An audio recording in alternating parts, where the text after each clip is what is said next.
ये जो लेक्चर है ये lecture BSc final year mathematics students के लिए है, जिसमें हम पेपर फर्स्ट एब्स्ट्रैक्ट अलजेब्रा के चैप्टर नंबर 10 की बात करेंगे। और ये जो लेक्चर है ये चैप्टर नंबर 10 का 28 लेक्चर है। इस लेक्चर के अंदर आज हम इम्पोर्टेंट थ्योरम्स के बारे में बात करने वाले हैं, जो कि आपकी थ्योरम नंबर है 10.27। ठीक है भाई, ये जो थ्योरम है ये आपके यूनिवर्सिटी एग्जाम्स के पॉइंट ऑफ व्यू से काफ़ी इंपॉर्टेंट थ्योरम है और इस थ्योरम का प्रूफ भी काफ़ी लेंथी है।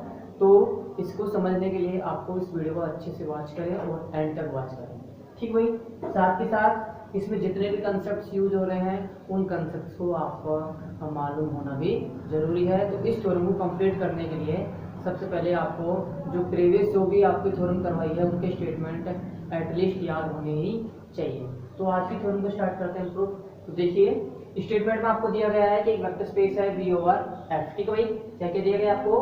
एक vector space V over F दिया गया है फील्ड F पर। यहाँ पे फील्ड F इंक्लूड नहीं किया गया है, लेकिन आप हमेशा इंक्लूड कर सकते हो क्योंकि हमेशा सदिश समष्टि किसी ना किसी फील्ड पर ही बनती है। ठीक है भाई, तो सदिश समष्टि V दिया गया है जो कि क्या है फील्ड F पर है। ठीक है, और साथ ही साथ S और T क्या है?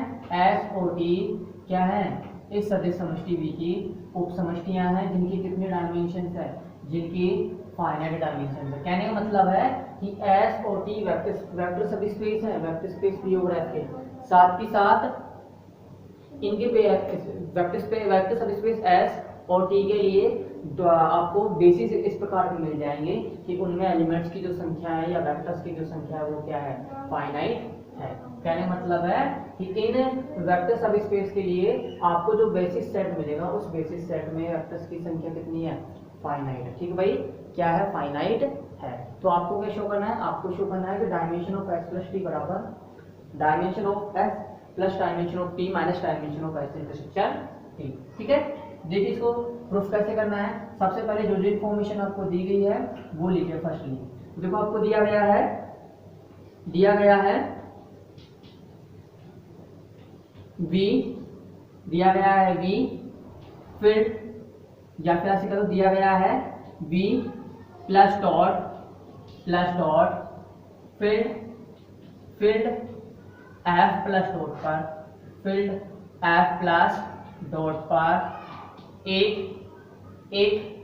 सदिश समष्टि है, एक सदिश समष्टि है। ठीक भाई, क्या है? एक सदिश समष्टि है। ठीक है, तथा S और T तथा S और T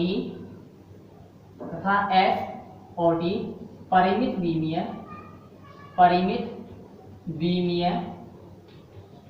सदिश समष्टि तथा S और T परिमित विमीय सदिश समष्टि V की कोई दो सदिश उप समष्टियां हैं। कोई दो सदिश उप समष्टियां हैं। ठीक भाई, क्या है? कोई दो सदिश उप समष्टियां हैं। तब सदिश उप समष्टियां भी, तब सदिश उप समष्टियां S व T भी, तब सदिश उप समष्टियां S व T भी परिमित विमीय सदिश समष्टि होंगी। परिमित विमीय सदिश समष्टि होंगी। क्या होंगे? S और T परिमित विमीय सदिश समष्टि होंगी। ठीक है भाई, क्योंकि यहाँ पे आपको जो वेक्टर स्पेस दिया गया है vector space field F plus dot पर क्या बना रहा है? फाइनाइट डायमेंशंस का वेक्टर स्पेस बना रहा है। कहने मतलब ये जो सेट V है ये फील्ड F प्लस डॉट पर वेक्टर स्पेस बना रहा है जिसकी डायमेंशन कितनी है?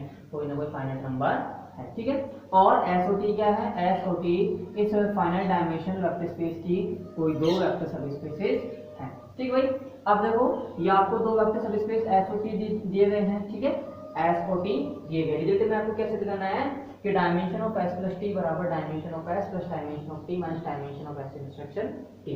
कहने मतलब है आपको दो सेट एक्स्ट्रा दिए गए हैं या दो सदिश उप समष्टियां दी गई हैं। कौन कौन सी?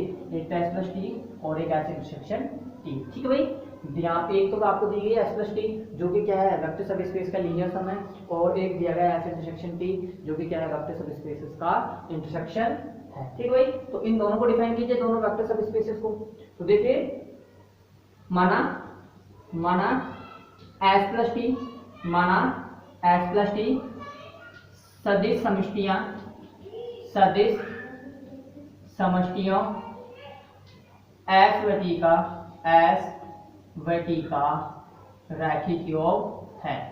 ठीक है भाई, क्या है एस प्लस टी सदिश समष्टियां एस व टी का रैखिक योग है, जो निम्न प्रकार परिभाषित है, जो निम्न प्रकार परिभाषित है।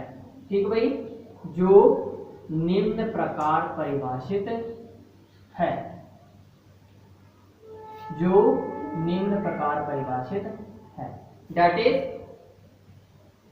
इज एस प्लस टी बराबर small S plus small T such that small S belongs to capital S, small T belongs to capital T. ठीक है, small S belongs to capital S, small T belongs to capital T. ठीक है, अब देखिए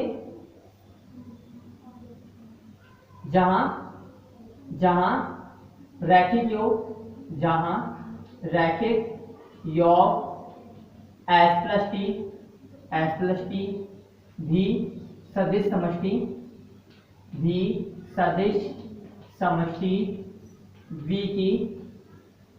की एक सदिश उप समष्टि है, एक सदिश उप समष्टि है, एक सदिश उप समष्टि है। ठीक भाई, जहां पर आपने जो देखिए वो डिफाइन किया है दो वेक्टर सब स्पेस का लीनियर सम, जहां पे आपने डिफाइन किया है वो भी क्या होगा, वो भी वेक्टर स्पेस V की अगेन एक वेक्टर सब स्पेस होगी। ठीक है,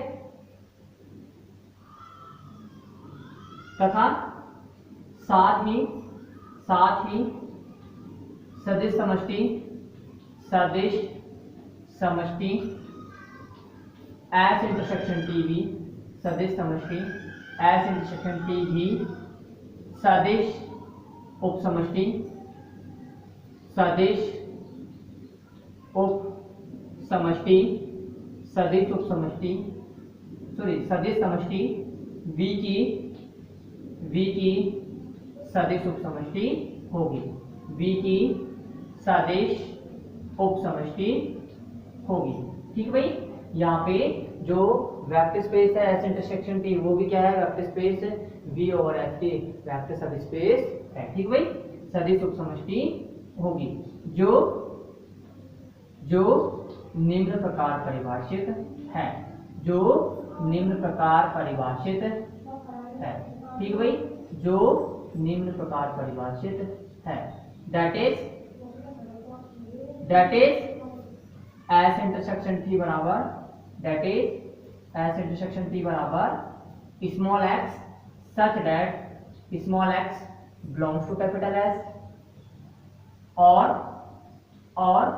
small X belongs to capital T. ठीक है भाई, स्मॉल एक्स किसका एलिमेंट होगा, स्मॉल एक्स एस का भी एलिमेंट होगा और स्मॉल एक्स टी का भी एलिमेंट होगा। कहने मतलब है एस इंटरसेक्शन टी में उन एलिमेंट्स का कलेक्शन करना है, आपको उन एलिमेंट्स एक्स का कलेक्शन करना है जो कि एस के भी एलिमेंट हो साथ ही साथ टी के भी एलिमेंट हो। ठीक है भाई, अब देखो आपको पता है कि किन्हीं भी दो उप समष्टियों का हमेशा सर्वनिष्ठ क्या होता है, एक अगेन उप समष्टि होती है। ठीक है भाई, तो जब ये सदिश उप समष्टि है तो इसकी कोई ना कोई बेसिस भी होगी। ठीक है भाई, तो आप सबसे पहले लिखिए जहां एस इंटरसेक्शन टी सदिश उप समष्टि है, जहां एस इंटरसेक्शन टी सदिश उप समष्टि एस व टी का सर्वनिष्ठ है। ठीक है भाई, जहां पर एस इंटरसेक्शन टी क्या है सदिश उप समष्टि एस व टी का सर्वनिष्ठ है। ठीक है भाई,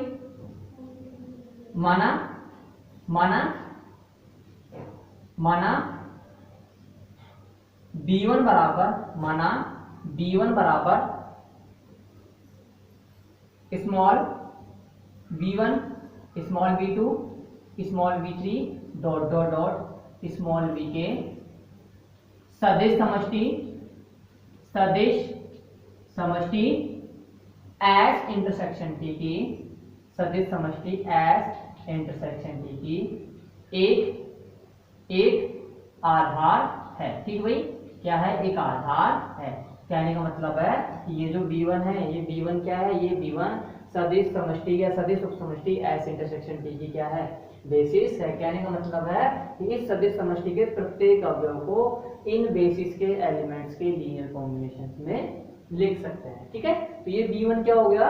ये B1 हो गया सदिश समष्टि एस इंटरसेक्शन टी का आधार। ठीक है, अब देखो इसकी डायमेंशन कितनी है। आपने यहाँ पे कितने वेक्टर्स ऐड किए हैं? यहाँ पे वेक्टर इंक्लूड किए हैं V1 V2 V3 dot dot dot Vk। कहने का मतलब है टोटल कितने वेक्टर आपने इंक्लूड किए सेट के अंदर? आपने इंक्लूड किए हैं k वेक्टर। कहने का मतलब है इस सदिश उप समष्टि की डायमेंशन कितनी होगी?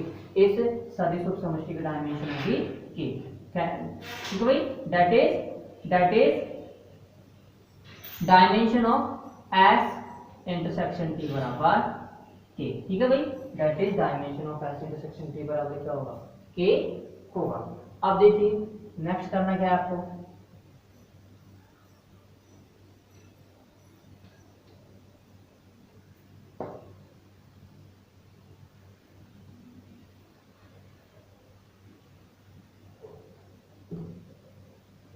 आप जानते हैं चूंकि हम जानते हैं चूंकि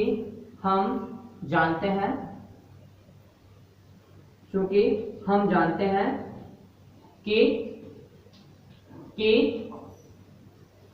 एस सबसेट किसका होता है? एस इंटरसेक्शन टी का। ठीक है भाई, एस किसका सबसेट होता है? एस इंटरसेक्शन टी का सबसेट होता है। ठीक है, और साथ ही साथ टी भी किसका सबसेट होता है? टी सबसेट होता है। सॉरी गलत हो गया, एस इंटरसेक्शन टी। ठीक है, एस इंटरसेक्शन टी किसका सबसेट होता है? एस का। और एस इंटरसेक्शन टी किसका सबसेट होता है? टी का सबसेट होता है। ठीक है भाई, अब देखिए एस इंटरसेक्शन टी सबसेट किसका है? एस का है, क्योंकि S intersection T subset of S. ठीक है, S intersection T subset of S. तो आप क्या कह सकते हैं? आप ये कह सकते हैं कि dimension of S intersection T क्या होगी? लेस देन इक्वल टू होगी डायमेंशन ऑफ एस के। कहने का मतलब है एस इंटरसेक्शन टी सबसेट है एस का।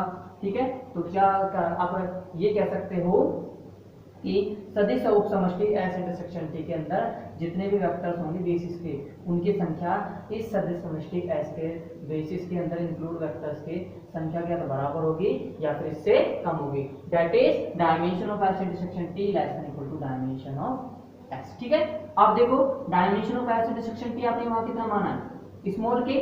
ठीक है, तो आप ये कह सकते हो कि डायमेंशन ऑफ एस आपने कितनी मान ली? डायमेंशन ऑफ एस मान लिया आपने m। कहने का मतलब है कि एस इंटरसेक्शन टी में तो आपको पता है कि ऑलरेडी आपने कितने वेक्टर माने? स्मॉल के माने हैं। ठीक है, और डायमेंशन ऑफ एस में मान लीजिए आप उसमें कितने वेक्टर? स्मॉल m वेक्टर है। तो कहने का मतलब small k less than equal to small m। इसी प्रकार एस इंटरसेक्शन टी किसका सबसेट होता है? टी का होता है। तो आप क्या कह सकते हो कि dimension of S intersection T less than equal to dimension of T. ठीक है, dimension of S intersection T less than equal to dimension of T. Dimension of S intersection T कितना आ गया? स्मॉल के। और आपने इसकी डायमेंशन कितनी मान ली? टी की मान ली आपने n। ठीक है, इसके डायमेंशन टोटल आपने कितनी मान ली? n मान ली। ठीक है, आप देखो यहाँ पे आपने b1 तो बेसिस माना किसका? एस इंटरसेक्शन टी का। इसी प्रकार आप इसकी भी बेसिस मानिए, एस की भी, और टी की भी कोई ना कोई बेसिस मानिए। ठीक है, लेकिन आपको पता है कि किसी भी सदिश समष्टि के एक घातीय स्वतंत्र समुच्चय को, किसी भी सदिश समष्टि के घातीय स्वतंत्र सदिशों के समुच्चय को उसकी आधारों के समुच्चय की संख्या तक बढ़ाया जा सकता है। कहने का मतलब ये है कि आप ये कह सकते हो कि अगर सदिश समष्टि एस के पास कोई भी एलआई सबसेट दिया जाए, ठीक है भाई, एक घातीय स्वतंत्र समुच्चय दिया गया है, तो उन स्वतंत्र समुच्चय को आप कहां तक बढ़ा सकते हो?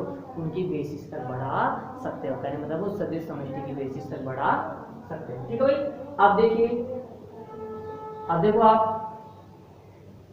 आगे कैसे सोल्व होगा। आपको यहाँ पे जो बेसिस दी गई है स्मॉल के, सॉरी एस इंटरसेक्शन पी की जो बेसिस है उसमें कितने एलिमेंट है, के एलिमेंट है, तो इनके एलिमेंट को आप कहाँ तक एक्सटेंड कर सकते हो, आप एस की बेसिस तक विस्तार कर सकते हो। ठीक है भाई, तो आप ये कह सकते हैं चूंकि सदिश समष्टि, चूंकि सदिश समष्टि एस इंटरसेक्शन टी की या एस इंटरसेक्शन टी के आधार को सदिश समष्टि एस के, सदिश समष्टि एस के आधार तक विस्तृत किया जा सकता है। ठीक है, आधार तक विस्तृत किया जा सकता है। ठीक भाई, आधार तक क्या किया जा सकता है, विस्तृत किया जा सकता है। अब देखिए, विस्तृत किया जा सकता है तो आप क्या कह सकते हो कि आप ये कह सकते हो कि लीनियर स्पान ऑफ B1 क्या होगा, लीनियर स्पान ऑफ B1 किसका सबसेट होगा, ये सबसेट होगा S का। ठीक है भाई, linear span of B1 subset किसका होगा, S का होगा। और एक बात और, linear span of B1 subset होगा S का, साथ ही साथ आप ये linear span of B1 S का सबसेट है, लेकिन आप S की भी तो बेसिस मानिए, S की भी तो कोई ना कोई बेसिस होगी, तो आप यहाँ पे बेसिस भी लिखिए, तथा सदिश समष्टि, तथा सदिश समष्टि, या फिर आप ऐसे कर सकते हो,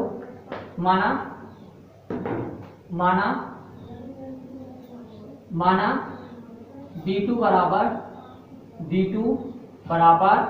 small b1, small b2, small b3 dot dot dot small j के u1 u2 dot dot dot um minus K सदिश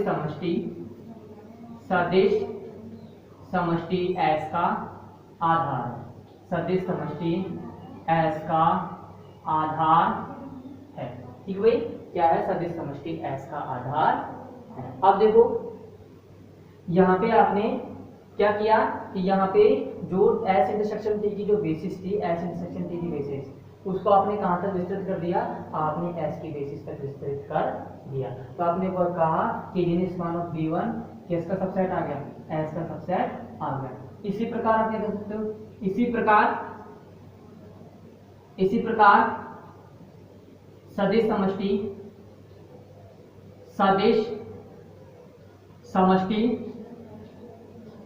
S इंटरसेक्शन T के आधार को, सदिश समष्टि S इंटरसेक्शन T के आधार को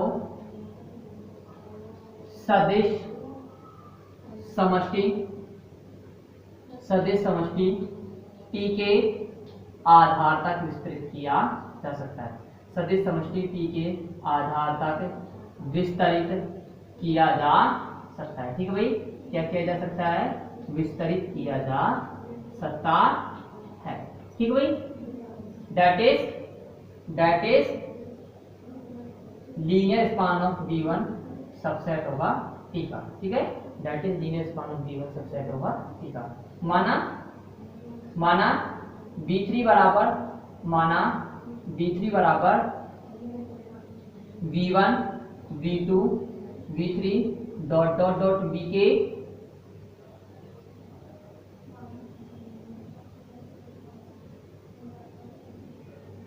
T1 T2 dot dot dot Tn minus K सदिश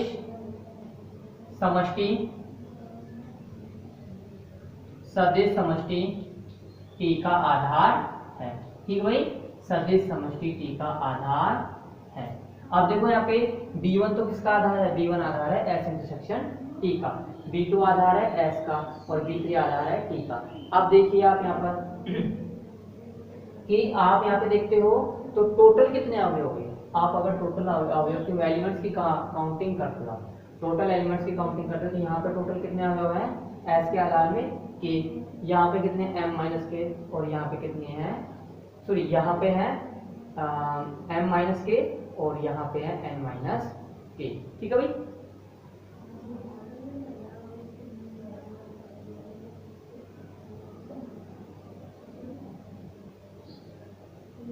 total कितने एलिमेंट है, m माइनस के और इधर n माइनस के। अगर आप जोड़ते हो तो ये टोटल एलिमेंट आएंगे m प्लस n माइनस के। कहने का मतलब है s इंटरसेक्शन t के आधार में कितने अवयव हैं, k।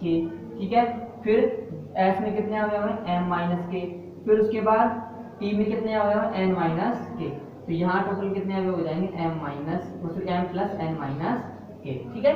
तो टोटल कितने अवयव हो गए, टोटल अवयव हो गए s प्लस t में, s प्लस t में अवयव हो गए टोटल कितने, m प्लस n माइनस के। आप जब भी एलिमेंट निकालते हो सेट थ्योरी के अंदर तो कैसे निकालते हो कि a यूनियन b बराबर n of a union b बराबर n of a plus n of b minus n of a intersection b। ठीक है।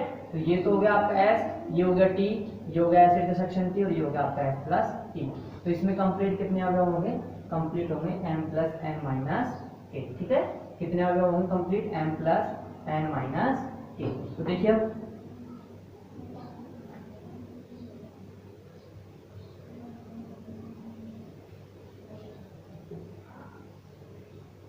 अब हम देखते हैं कि सदिश समष्टि s प्लस टी में कुल अवयवों की संख्या निम्न होती है। कुल अवयवों की संख्या निम्न होती है। ठीक भाई, कुल अवयवों की संख्या निम्न होती है। तो देखो कितने अवयव होंगे टोटल, आप देखते हो, आप ये कह सकते हो कि that is s plus T के आधार में अवयवों की संख्या, s प्लस टी के आधार में अवयवों की संख्या कितनी होगी, आप देखो खुद, आप कितनी होगी, k प्लस m माइनस के प्लस n माइनस के। ठीक है। अब देखिए टोटल कितने एलिमेंट हो गए, टोटल हो गए m माइनस के प्लस n माइनस के प्लस के। तो टोटल एलिमेंट हो गए m प्लस n माइनस के। ठीक है भाई। टोटल कितने एलिमेंट हो गए, m प्लस n माइनस के। अब आपको ये एलिमेंट कितने मिल गए, अब आप ऐसे भी चेक कर सकते हो, आप ऐसे का s के अंदर कितने एलिमेंट है, m माइनस के, n के अंदर कितने एलिमेंट है, n माइनस के, और साथ के साथ उसके अंदर कितने एलिमेंट आपके s इंटरसेक्शन t के अंदर, s इंटरसेक्शन t के अंदर है k एलिमेंट। तो ये k एलिमेंट क्या हो जाएंगे, इनमें से टोटल लेस हो जाएंगे। ठीक है। ये k एलिमेंट क्या हो जाएंगे, लेस हो जाएंगे। तो टोटल कितने एलिमेंट बचे, m प्लस n माइनस के। That is dimension of s plus t बराबर m प्लस n माइनस के बराबर dimension of s plus dimension of t minus dimension of s intersection t। ठीक है। ये इसके अंदर टोटल क्या आ गया, एलिमेंट आ गए। अब देखो ये तो रिजल्ट आपको सिद्ध करना था, लेकिन आपको इससे पहले ये भी सिद्ध करना है वेक्टर कितने होंगे। क्या इसकी बेसिस को आप इस प्रकार से लिख सकते हो कि इसके बेसिस वेक्टर्स के हेल्प से आप इसके बेसिस वेक्टर को इस प्रकार लिख सकते हो। कहने का मतलब है कि s प्लस टी के प्रत्येक अवयव को अगर आप इसके बेसिस के रूप में लिख सकते हो, तो s प्लस टी के प्रत्येक अवयव को इनकी बेसिस के इस प्रकार के लिए कॉम्बिनेशन में लिख पाते हो या नहीं लिख पाते, ये भी चेक करना जरूरी है। ठीक भाई, ये भी चेक करना जरूरी है। सबसे पहले आप बेसिस मानिए,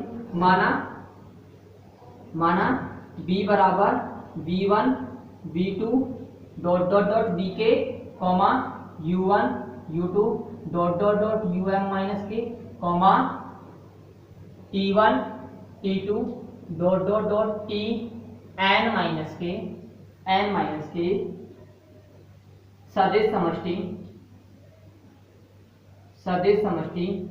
s प्लस t का आधार है। ठीक है भाई, सदिश समष्टि s प्लस t का आधार है। दैट इज हमें सिद्ध करना है, दैट इज, या फिर आप ये कह सकते हो आपने ये माना है कि माना ये क्या है एस प्लस टी का आधार, तब हमें क्या सिद्ध करना है, तब हमें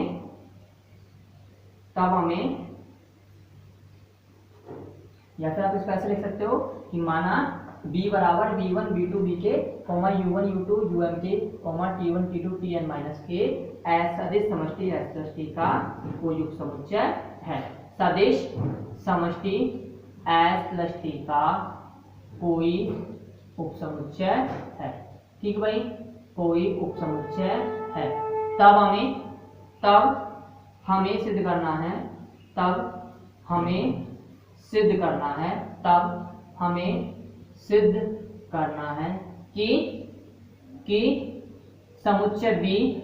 कि समुच्चय B सदिश समष्टि S प्लस टी का आधार होगी। ठीक है भाई, क्या सिद्ध करना है कि समुच्चय B सदिश समष्टि S प्लस टी का आधार होगा। ठीक है भाई, क्या होगा, S प्लस टी का आधार होगा। आप देखिए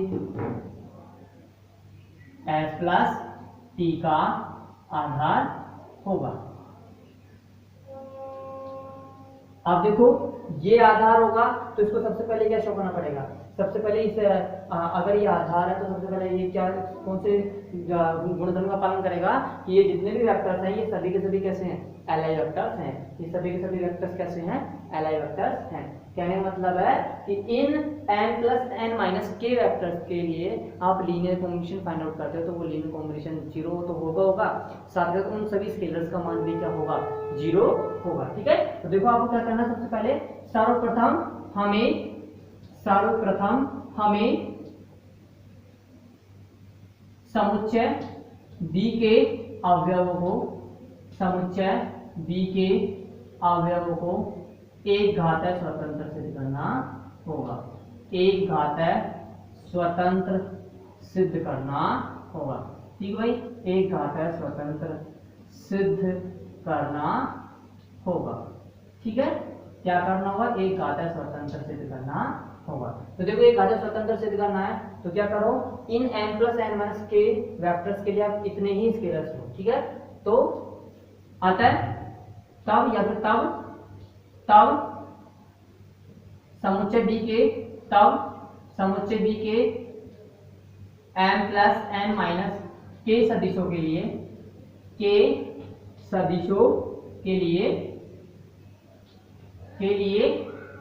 m प्लस n माइनस के अदिश a1 a2 dot dot dot ak b1 b2 dot dot dot bm minus के c1 c2 dot dot dot cn minus के इस प्रकार होंगे कि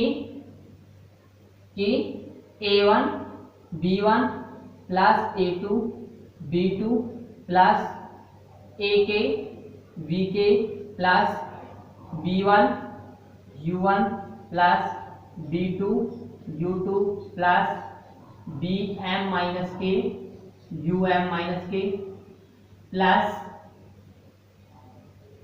c1 t1 plus c2 t2 plus cn minus के tn minus के बराबर 0। ठीक है, cn माइनस के tn माइनस के बराबर 0। अब आप देखो a1 b1 से लेके ak bk तक के जितने टर्म्स आप उसको क्या कर सकते हो, समेशन फॉर्म में लिख सकते हो। किस प्रकार कि समेशन i बराबर 1 to k a i v i। ठीक है, फिर उसके बाद आप b1 u1 से लेके bm माइनस के um माइनस के तक की जितनी भी टर्म्स हैं उन टर्म्स को भी आप क्या कर सकते हो, समेशन फॉर्म में लिख सकते हो। तो मैंने लिख दिया समेशन j बराबर 1 to m माइनस के bj uj बराबर समेशन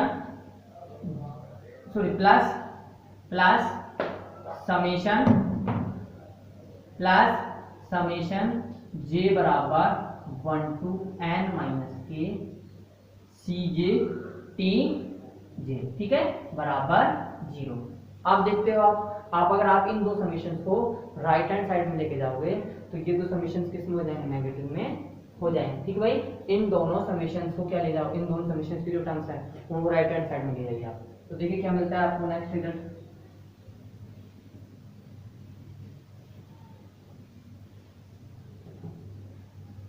जब राइट साइड में लेके जाते हो तो आपको मिलता है समेशन j बराबर 1 to n माइनस के सी जे टी जे बराबर माइनस समेशन i बराबर 1 to k a के b के माइनस समेशन j बराबर 1 to m माइनस के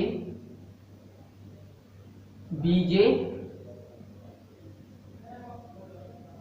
u j। ठीक है भाई, अब देखो यहाँ पे माइनस है मतलब समेशन की प्रत्येक टर्म किससे मल्टीप्लाई हुई, माइनस से मल्टीप्लाई हो रही है। तो आप इसको अगेन इस प्रकार से लिख सकते हो कि समेशन j बराबर 1 to n माइनस के सी जे टी जे, और इस माइनस को आप क्या करो, समेशन की जो प्रत्येक टर्म है उससे मल्टीप्लाई कर दो। तो ये जो कोएफिशिएंट है इसका मान क्या हो जाएगा, इसका मान हो जाएगा नेगेटिव, सॉरी इसका मान माइनस से मल्टीपल हो जाएगा, मतलब ये क्या हो जाएंगे, ए के की जगह माइनस ए के हो जाएंगे। ठीक है, into U K plus summation j बराबर 1 to m minus K minus B J into U J. अब आप देखते हो ये किसके सदिश हैं, ये सदिश है आपके किसके, ये जो भी सदिश हैं v के और u जे जो भी आपके सदिश हैं, ये सदिश किसके हैं, ये सदिश आपके सदिश किसके हैं, ये है सदिश आपके सदिश समष्टि s की बेसिस के। ठीक भाई, ये जो भी जितने भी आपके जो वेक्टर्स हैं या ये जो वेक्टर्स हैं आपके जो किसके वेक्टर हैं, ये वेक्टर आपके सदिश समष्टि s की बेसिस के। s की बेसिस में आपने कौन कौन से वेक्टर देखे थे, v1 v2 से लेके vk तक के वेक्टर देखे थे, उसके बाद u1 u2 और um-k तक के वेक्टर देखे। कहने का मतलब है इन वेक्टर्स को आप किसके लीनियर कॉम्बिनेशन में लिख सकते हो। आप सबसे पहली बात ये देख सकते हो ये किसका लीनियर कॉम्बिनेशन है, ये लीनियर कॉम्बिनेशन है सदिश समष्टि s की बेसिस का। ठीक है, ये किसका लीनियर कॉम्बिनेशन है, ये लीनियर कॉम्बिनेशन है सदिश समष्टि s की बेसिस का, मतलब बेसिस कौन सी थी उसकी b2, तो ये क्या है लीनियर स्पान ऑफ b2। ठीक है, तो आप क्या लिख सकते हो, समेशन j बराबर 1 to n माइनस के सी जे टी जे बराबर समेशन i बराबर 1 to k minus a K into v K plus summation j बराबर 1 to m minus K minus B J into U J. ये क्या है, ये किसको बिलोंग करेगा, ये बिलोंग करेगा लीनियर स्पान ऑफ b2 को। और लीनियर स्पान ऑफ b2 क्या होता है, लीनियर स्पान ऑफ b2 होता है s। ठीक है, जब ये लीनियर स्पान ऑफ b2 बराबर s को बिलोंग कर रहा है तो ये किसको बिलोंग करेगा, ये बिलोंग करेगा समेशन j बराबर 1 to n माइनस के सी जे टी जे, ये बिलोंग करेगा किसको, लीनियर स्पान ऑफ b2 बराबर s को। कहने का मतलब है ये किसका एलिमेंट होगा, ये एलिमेंट होगा s का। अब देखो अगेन इसी की बात करते हैं, अगेन जब इसकी बात करते हैं आप इसको इस प्रकार भी लिख सकते हो, चूंकि समेशन j बराबर 1 to n माइनस के सी जे टी। ठीक है, इसको आप अगेन किस प्रकार से लिख सकते हो, आप अगेन इस प्रकार से लिख सकते हो कैसे, c1 t1 plus c2 t2 plus cn minus के tn माइनस के। ठीक है, प्लस आप ऐसे आप इसको इस प्रकार लिख सकते हो कि 0.b1 plus 0.b2 plus 0.b2। ठीक है, आप देखते हो आप ये किसका लीनियर कॉम्बिनेशन है, ये linear combination t1 t2 tn minus के v1 v2 vk का। कहने मतलब है ये लीनियर कॉम्बिनेशन किन वेक्टर्स का है, ये लीनियर कॉम्बिनेशन है सदिश समष्टि t के बेसिस वेक्टर्स का। ठीक है भाई, ये किसका लीनियर कॉम्बिनेशन है, सदिश समष्टि t के बेसिस वेक्टर का लीनियर कॉम्बिनेशन है। तो ये आप क्या कह सकते हो, आप कह सकते हो कि ये किसको बिलोंग करेगा, ये बिलोंग करेगा लीनियर स्पान ऑफ b3 को। लीनियर स्पान ऑफ b3 क्या है, t। ठीक है भाई, क्या है ये linear span of b3 t है। तो आप कह सकते हो दिस इंप्लाइज समेशन j बराबर 1 to n माइनस के सी जे टी जे बराबर c1 t1 plus c2 t2 plus cn minus के tn माइनस के plus 0.b1 plus 0.b2 plus 0.vk। ये किसको बिलोंग करेगा? लीनियर स्पान ऑफ v3 बराबर t को। ठीक है, अब देखो ये बिलोंग कर रहा है लीनियर स्पान ऑफ v3 बराबर t को। कहने मतलब आप क्या कह सकते हो, दिस इंप्लाइज समेशन j बराबर 1 to n माइनस के cj tj बिलोंग करेगा लीनियर स्पान ऑफ v3 बराबर t को। मतलब आप ये कह सकते हो कि ये किसको बिलोंग कर रहा है, समेशन j बराबर 1 to n माइनस के cj tj, ये बिलोंग करेगा t को। और ये बिलोंग कर रहा है किसको, s को, तो वो किसको बिलोंग कर रहा है, t को। मतलब आप क्या कह सकते हो, अतः समेशन j बराबर 1 to n माइनस के cj tj belong to s intersection t। ठीक है, आप क्या कह सकते हो, ये लीनियर कॉम्बिनेशन किसके अंदर भी बिलोंग करेगा, ये बिलोंग करेगा s इंटरसेक्शन t के अंदर। यहाँ तक का जो मामला है वो यहाँ तक तो कंप्लीट हो चुका है। नेक्स्ट इसके बाद हम इसको अभी तक कंप्लीट नहीं हुआ, अभी हम इसको सिर्फ क्या सिद्ध करें, सबसे पहली बात तो इस जो भी आपका जो आपने जो बेसिस ली थी, आपने एस प्लस टी की जो बेसिस ली थी, बेसिस बी, उसको आपको क्या सिद्ध करना था, सबसे पहले एल आई। ठीक है, तो अभी एल आई ही शो कर रहे हैं, फिर उसके बाद क्या शो करेंगे कि एस प्लस टी के प्रत्येक वेक्टर को इनके बेसिस वेक्टर के लीनियर कॉम्बिनेशन में लिख सकते हैं। ठीक है, तो अभी ये कंप्लीट नहीं हुआ है, और जो अभी इसके बाद का जो प्रूफ है वो हम आपको नेक्स्ट क्लास में करवाएंगे। आज की जो क्लास है वो यहीं पे कंप्लीट होती हुई। धन्यवाद।